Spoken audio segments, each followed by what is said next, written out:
എല്ലാവർക്കും വീണ്ടും ഇന്നത്തെ വീഡിയോയിലോട്ട് സ്വാഗതമുണ്ട്. ഇന്ന് നമ്മുടെ തമ്പനയിൽ പറയുന്നത് എന്താണ്? Ideas ruling the world, ideology ruin the human kind. അപ്പോൾ ഈ ലോകത്തെ, മനുഷ്യവംശത്തെ, മനുഷ്യന്റെ പുരോഗതിയെ മുന്നോട്ട് നയിക്കുന്നത് എന്താണ്? ഐഡിയാസ് ആണ്, അല്ലെങ്കിൽ ആശയങ്ങളാണ്. അപ്പോൾ ഈ ആശയങ്ങളും പ്രത്യയശാസ്ത്രങ്ങളും തമ്മിലുള്ള ഏറ്റുമുട്ടലാണ് ഇവിടെ ഏറ്റവും വലിയ പ്രശ്നം. ഇപ്പം കാനഡയുടെ ഇലക്ഷനെ കുറിച്ചുള്ള വാർത്തകൾ പറയുകയാണെങ്കിൽ വളരെ രസകരമാണ്. ഈ ലിബറൽ ഐഡിയോളജി അല്ലെങ്കിൽ പ്രത്യയശാസ്ത്രം അത് ഇടതുപക്ഷ ചിന്താഗതിയാണ്, കമ്മ്യൂണിസ്റ്റ് ചിന്താഗതിയാണ്. എന്നാൽ അവരെല്ലാം ഉപയോഗിക്കുന്നത് ലേറ്റസ്റ്റ് ഐഡിയകളാണ്, ഇത് പ്രചരിപ്പിക്കാനും ഇത് ഫൈറ്റ് ചെയ്യാനെല്ലാം. ഇപ്പൊ ഇന്നിവിടെ 3 പേരാണ് കാനഡയുടെ പൊളിറ്റിക്സിലെ പ്രധാനമന്ത്രി പദത്തിന് വേണ്ടി കുപ്പായം തയ്ച്ചു വെച്ചിരിക്കുന്നത്. അതില് ഏറ്റവും കൂടുതൽ സാധ്യത കാണുന്നത് മാർക്ക് കാർണിക്കാണ്. അതിന്റെ കാരണങ്ങൾ ഞാൻ പറഞ്ഞുതരാം. രണ്ടാമത് പിയർ പോളിവേറോ, പുള്ളിക്കായിരുന്നു സാധ്യത ഉണ്ടായിരുന്നത്. അതിനിടയിലാണ് നമ്മുടെ ട്രംപണ്ണൻ കയറി വന്നതും ടാരിഫ് വന്നതും. അപ്പൊ ഈ ട്രംപും ടാരിഫും ലിബറൽസിന് വലിയൊരു ചാൻസ് ഒരുക്കി കൊടുത്തു. നൈസായിട്ട് ട്രൂഡോ അങ്ങ് ഒഴിഞ്ഞു മാറി മാർക്ക് കാർണിയെ അവിടെ അവരോധിച്ചു. അതാണ് ലിബറൽസിന് സംഭവിച്ച അല്ലെങ്കിൽ പറ്റിയ ഏറ്റവും ബെസ്റ്റ് ചാൻസ്. അപ്പോൾ പിയർ പോളിയോ 100% ജയിക്കും, അല്ലെങ്കിൽ മുന്നോട്ട് CP പാർട്ടി വരും. 9 വർഷത്തെ ലിബറൽസിന്റെ ഭരണശേഷം പിയർ പോളിയോ വരും, കാനഡയെ സ്വർഗമാക്കി തീർക്കും എന്നൊക്കെ പ്രതീക്ഷിച്ചിരുന്നവർക്ക് വലിയ ഒരു അടിയാണ് ഇപ്പോൾ സംഭവിച്ചിരിക്കുന്നത്. ഈ കാനഡ പാർലമെന്റില് മൊത്തത്തിൽ 343 സീറ്റാണുള്ളത്. ഈ 343 സീറ്റില് ഇപ്പോൾ ലിബറൽസിനുള്ളത് 152 സീറ്റാണ്. CPക്ക്, അതായത് കൺസർവേറ്റീവ് പാർട്ടിക്ക് 120 സീറ്റ് ഉണ്ട്. BQ, അത് നമ്മുടെ ക്യൂബക്കിലെ പാർട്ടിക്കാണ്, അവർക്ക് 33 സീറ്റും NDPക്ക് 24 സീറ്റേ ഉള്ളൂ. അപ്പോ ഈ 152 + 24, അപ്പൊ എത്രയായി? 176 സീറ്റ് വെച്ചുകൊണ്ടാണ് ഈ ഭരണം മുന്നോട്ട് കൊണ്ടുവരുന്നത്. എന്നാൽ ഈ വരുന്ന ഇലക്ഷനിൽ ഏതെങ്കിലും ഒരു പാർട്ടിക്ക്, ഈതർ ലിബറൽ ഓർ കൺസർവേറ്റീവ് പാർട്ടിക്ക് 172 കിട്ടിക്കഴിഞ്ഞാൽ ഭരിക്കാം. 172 കിട്ടിയാൽ ഒരു MP ഭൂരിപക്ഷത്തിൽ ഭരിക്കാം. അതിന് മേലെ ആയിക്കഴിഞ്ഞാൽ ബഹുഭൂരിപക്ഷം അല്ലെങ്കിൽ നല്ല ഭൂരിപക്ഷത്തിൽ ഭരിക്കാം. ഇവിടെ വലിയ കോൺട്രവേഴ്സിയാണ് ഇന്ന് 2 ദിവസത്തിനുള്ളിൽ നടക്കുന്നത്. ഇതിനകത്ത് ഏറ്റവും വലിയൊരു കോൺട്രവേഴ്സി ഇപ്പൊ നടന്നിരിക്കുന്നത് എന്താണെന്ന് വെച്ചിട്ടുണ്ടെങ്കിൽ, പിയർ പോളിവേറിനെതിരെ ഒരു കോൺട്രവേഴ്സി വന്നത് ഇന്ത്യ ഗവൺമെന്റ് 2022 പിയർ പോളിവേറിനെ ലീഡറാക്കാൻ വേണ്ടി മെഡലിംഗ് എന്ന് പറഞ്ഞിട്ടുണ്ടെങ്കിൽ അണ്ടർഗ്രൗണ്ട് പണി നടത്തിയെന്നാണ് പറയുന്നത്. ആ ഒരു അലിഗേഷൻ ഇട്ട് കൊടുത്തിരിക്കുകയാണ്. അപ്പൊ ജനങ്ങൾ അതിന്റെ മേലെയാണ് ഇപ്പോൾ. ഇന്ത്യയും റഷ്യയും ചൈനയും എല്ലാം കനേഡിയൻ ഇലക്ഷനെ അട്ടിമറിക്കുന്നു.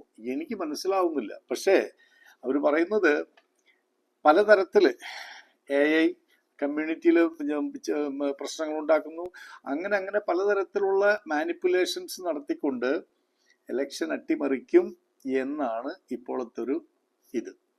മാർക്ക് കാർണി ഇന്ന് കാലിഫാക്സിലായിരുന്നു. മാർക്ക് കാർണി കാലിഫാക്സിൽ പോയിട്ട് കുറെ പ്രഖ്യാപനങ്ങൾ നടത്തി. ഇപ്പൊ ഇവിടെ നടക്കുന്നതെല്ലാം ഇലക്ഷൻ പ്രഖ്യാപനങ്ങളാണ്, പ്രകടന പത്രിക. ഞങ്ങൾ വന്നാൽ എന്ത് ചെയ്യും, ഞങ്ങൾ നിങ്ങൾക്ക് എന്ത് ചെയ്തു തരും. ഇതാണല്ലോ ഇലക്ഷൻ വരുമ്പോഴുള്ള പ്രശ്നം. അല്ലെങ്കിൽ പൊളിറ്റീഷ്യൻസ് ജനങ്ങളുടെ അടുത്ത് വന്ന് കൈകൂപ്പിക്കൊണ്ട് വോട്ടിന് വേണ്ടി ഇറക്കുന്നത്. അപ്പൊ മാർക്കാറിന് പറഞ്ഞിരിക്കുന്നത് ആദ്യത്തെ കാര്യം, അത് ഞങ്ങൾക്ക് സന്തോഷമുള്ള കാര്യം എന്താണെന്നറിയോ? Salary increase for military. അപ്പോൾ മിലിറ്ററിക്കാരുടെ ശമ്പളം കൂട്ടും. പിന്നെ buying new submarines and drones and ice breakers. അപ്പോൾ കാനഡയെ ഞാൻ ശക്തമാക്കും. അതുപോലെ മറ്റേ GDPയുടെ 2% നാറ്റോന് വേണ്ടി മേടിക്കണം എന്ന് പറയുന്നുണ്ടല്ലോ, അത് as part of an effort to reach the NATO defense spending target of 2% of GDP by 2030. 2030 GDPയുടെ 2%-നുള്ള ആയുധങ്ങൾ മേടിക്കും, അല്ലെങ്കിൽ അത് അടുത്തൊരു പ്രശ്നം. അപ്പോൾ എന്തായാലും ആ ഭാഗം ശ്രദ്ധിക്കുന്നവർക്ക്, മിലിറ്ററിക്കാര്, വെറ്ററൻസ്, അവർക്ക് സാലറി കൂട്ടുന്നു, അതുപോലെ കാനഡയെ ശക്തമാക്കുന്നു, ഡിഫൻസ് കൂടുന്നു. കാരണം ഈ കഴിഞ്ഞ വർഷങ്ങളിലെല്ലാം ഉള്ള പൈസ മുഴുവൻ മറ്റുള്ളവർക്ക് കൊണ്ടുകൊടുത്തിട്ട് ഡിഫൻസ് ഇവിടെ ശോഷിച്ചു പോയി. ഇനി അതിനേക്കാളും പുതിയൊരു രസമുണ്ട്. ഇന്നലെ അറിഞ്ഞൊരു ന്യൂസാണ്. എന്നെ 1-2 പിള്ളേർ വിളിച്ചിരുന്നു. ഞാനിപ്പോൾ മോളായിട്ട് സംസാരിച്ചപ്പോൾ പറഞ്ഞ അങ്ങനെ ന്യൂസ് വന്നിട്ടുണ്ട്. റിക്രൂട്ട്മെന്റ് CFAT എടുത്തു മാറ്റി. കാരണം കുറേയും കൂടെ പ്രോസസ്സ് എളുപ്പമാക്കാൻ വേണ്ടിയിട്ട് എംപ്ലോയ്മെന്റിന്റെ CFAT എടുത്തു മാറ്റിയിട്ട് എടുത്തു മാറ്റി എന്നുള്ളൊരു ന്യൂസ്. സിമ്പിളായിട്ട് പറയുകയാണെങ്കിൽ IELTS ഇല്ലാതെ കാനഡയ്ക്ക് വരാം എന്ന് പറഞ്ഞ പോലെ ഈ CFAT ടഫായിട്ടുള്ള എക്സാം ആയിരുന്നു, അതങ്ങ് എടുത്തു മാറ്റി. അതുപോലെ മെഡിക്കൽ ഇതിലും കുറേ മാറ്റങ്ങൾ വരുത്തിയിട്ടുണ്ട്, കാരണം മിലിറ്ററിക്ക് ആളില്ല അതുകൊണ്ട്. അപ്പോൾ ഇങ്ങനെയുള്ള കാര്യങ്ങൾ വന്നു കഴിഞ്ഞപ്പോൾ ജഗ്മീത് ഇന്ന് ടൊറോണ്ടോയിലായിരുന്നു. ജഗ്മീത് പറഞ്ഞത് എന്താണെന്നറിയോ? Accusing corporate land loads of bad behaviour. അപ്പൊ പുള്ളി പറയണെന്ന് വെച്ചിട്ടുണ്ടെങ്കിൽ സിംഗ് ടൊറോണ്ടോയിൽ വന്നിരുന്നു. ടൊറോണ്ടോയിൽ അവർക്ക് NDPക്ക് സീറ്റൊന്നും ഇല്ല.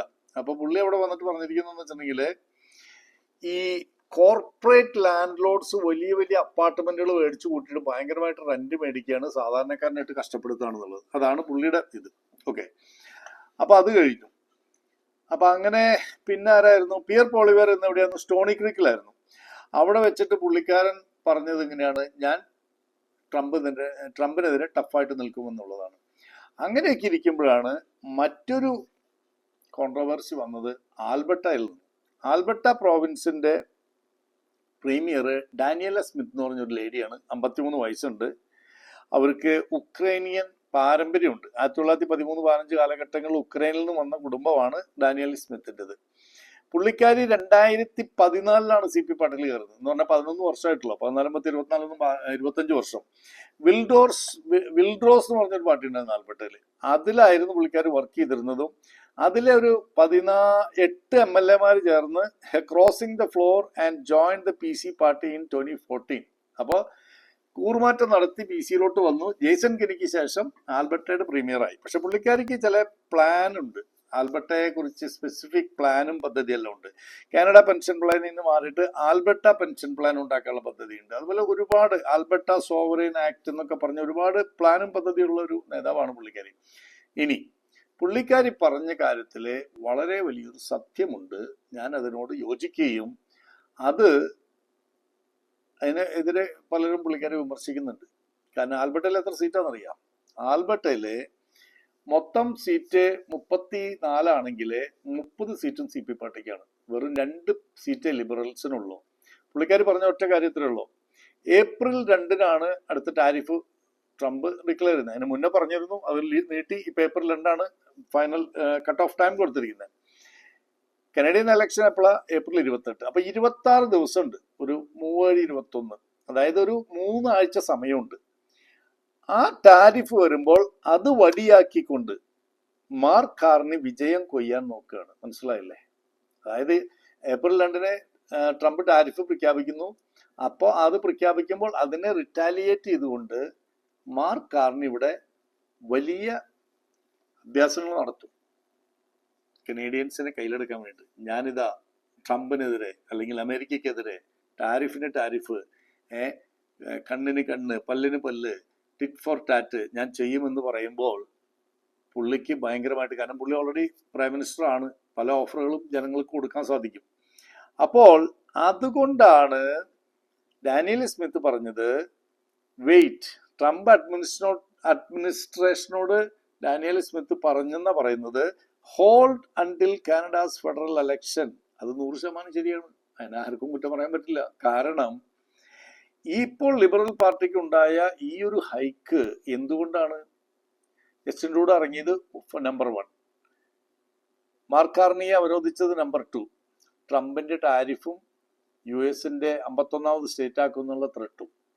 അപ്പൊ ഇതിന് ഇടയിലാണ് അവർ ഗോളടിക്കാൻ നോക്കുന്നത്. ഇതിന് പിടിച്ചു നിന്ന് ഇതിനോട് ജയിക്കാനുള്ള ശക്തി അല്ലെങ്കിൽ ആർജവം കൺസർവേറ്റീവ് പാർട്ടിക്ക് ഇല്ലാതെ പോയി കഴിഞ്ഞാൽ ഈ ഇലക്ഷനിൽ കൺസർവേറ്റീവ് തലനാരിഴയ്ക്ക് ഒരു പക്ഷേ തോൽക്കാൻ സാധ്യതയുണ്ട്. ഇനിയൊരു തലനാരിഴയ്ക്ക് ജയിച്ചു കഴിഞ്ഞാൽ അതൊരു ഭയങ്കര ടഫ് ടൈമായിരിക്കും കൺസർവേറ്റീവ് പാർട്ടിക്ക്. ഞാൻ കഴിഞ്ഞ വീഡിയോയിൽ പറഞ്ഞ പോലെ കാനഡയ്ക്ക് അനവധി ഭൂസ്വത്തുണ്ട്, അനവധി മിനറൽസ് ഉണ്ട്, അനവധി ഗ്യാസ് ആൻഡ് ഓയിൽ റിസർവ് ഉണ്ട്. ഇതിനെല്ലാം ശരിയായ രീതിയിൽ ഉപയോഗിക്കുകയും ഈ പ്രോവിൻസുകൾ തമ്മിലുള്ള ബാരിയർ എടുത്തു മാറ്റുകയും ഇവിടെ വന്നു കിടക്കുന്ന ലക്ഷക്കണക്കിന് നേഴ്സുമാർ, ഡോക്ടർമാർ, എഞ്ചിനീയർമാർ അവരെയെല്ലാം ഈ റെഡ് ടേപ്പിൽ നിന്ന് മാറ്റിക്കൊണ്ട് അവരെല്ലാം പ്രൊഫഷണലായിട്ട് ജോലി ചെയ്യാൻ അനുവദിക്കുകയും ചെയ്തു കഴിഞ്ഞാൽ Canada will be number 1 within 5 to 10 years. There is no doubt. ഇതിലെന്ത് സംഭവം എന്നറിയാം? നേഴ്സുമാരെല്ലാം ഇവിടെ PSW ആയിട്ട് ജോലി ചെയ്യുന്നു. ഡോക്ടർമാരെല്ലാം ഇവിടെ കൂലിയും തൊഴിലും ഇല്ലാതെ കാർ ഓടിക്കുന്നു, ടാക്സി ഓടിക്കുന്നു, ഊബർ ഓടിക്കുന്നു. ഇമാതിരിയുള്ള വിഡ്ഢിത്തരങ്ങളാണ് ചെയ്തു വെച്ചിരിക്കുന്നത്. ഇപ്പൊ കണ്ടില്ലേ, ആൽബർട്ടയ്ക്ക് ഒരു നിയമം, ക്യൂബക്കിന് ഒരു നിയമം, ഒൻറ്റാറിയോന് ഒരു നിയമം. ഞാനിടയില് വീഡിയോന്റെ സമയം കഴിയാറായി, ഒരു ഇതും കൂടെ ഞാൻ പറയാം. ഇവിടെ ഏറ്റവും കൂടുതൽ സീറ്റ് ഉള്ളത് ഒൻറ്റാറിയോയിലാണ്. 74 സീറ്റ് ഉണ്ട്. ഇതിൽ 38 എണ്ണം, അല്ല സോറി തെറ്റി, 121 സീറ്റ് ഉണ്ട് ഒൻറ്റാറിയോയില്. അതിൽ 74 എണ്ണം ആരുടെ കയ്യിലാണ്? ലിബറൽസിന്റെ കയ്യിലാണ്. 38 എണ്ണമാണ് CP പാർട്ടിയുടെ കയ്യിലുള്ളൂ. അവിടെ ഒരു വലിയ അട്ടിമറി, കാരണം ഇപ്പൊ ഒൻറ്റാറിയോ ഭരിക്കുന്ന ആരാ? ഡഗ്ഫോർഡ് ആണ്, CP പാർട്ടിയാണ്. അവിടെ ഒരു വലിയ അട്ടിമറി, അതായത് ഞങ്ങളുടെ ഒൻറ്റാറിയോ ആണ് ഏറ്റവും കൂടുതൽ MP മാരുള്ള, അല്ലെങ്കിൽ ജനവാസമുള്ള സ്ഥലം അവിടെയാണ് അല്ലേ. പിന്നെയുള്ളത് ബ്രിട്ടീഷ് കൊളംബിയ ആണ്. ബ്രിട്ടീഷ് കൊളംബിയയില് 14 ആണ്. അവിടെ മൊത്തം 42 സീറ്റ് ഉണ്ട്. അതിൽ NDPക്ക് 12 സീറ്റ് ഉണ്ട്. അപ്പൊ 14 ലിബറല്, 14 CP, 14 NDP, പിന്നെ 1 വേക്കന്റ് ആണ്. അപ്പോ ഈ 42 സീറ്റില് ഇപ്പോൾ CPക്ക് 14 സീറ്റേ ഉള്ളൂ. അവിടെ എന്തെങ്കിലും ഒരു വ്യത്യാസം വരുത്താൻ പറ്റിക്കഴിഞ്ഞാല് ഈ BCയിലും ആൽബർട്ട് ഓൾറെഡി 30 എണ്ണം ഉണ്ട്. BCയിൽ പിടിക്കണം. പിന്നെ പിടിക്കേണ്ടത് എവിടെയാണെന്നറിയാം? ക്യൂബക്കിൽ CPക്ക് 9 ഉള്ളൂ. അത് ഇത്തിരി ടഫാണ്. പക്ഷെ അവിടെ ലിബറൽസിന് 33 ഉണ്ട്. കാരണം ഇവരെല്ലാം ഫ്രഞ്ച് സ്പീക്കിംഗ് ആണ്, ഈ ജസ്റ്റിൻ ട്രൂഡോയും ഇപ്പൊ മാർക്ക് കാർണിയൊക്കെ ആണെങ്കിൽ. അതുകൊണ്ട് നമുക്ക് കാത്തിരുന്ന് കാണാം, എന്ത് സംഭവിക്കുന്നു നമുക്ക് പറയാൻ സാധിക്കില്ല. അതിനിടയിൽ ഒരുപാട് സ്റ്റുഡന്റ് വിസയിൽ വന്നൊരു വല്ലാത്ത കഷ്ടപ്പാടിലാണ്. PR കിട്ടാൻ ഒരു മാർഗവും, പല കാരണങ്ങളെ കൊണ്ട് റിജക്റ്റ് ചെയ്യാണ്.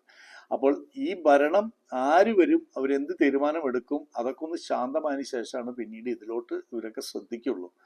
So once again Maveli thoughts and ടോക്സിലേക്ക് സ്വാഗതം. Like, share, comment. Thank you. Good night.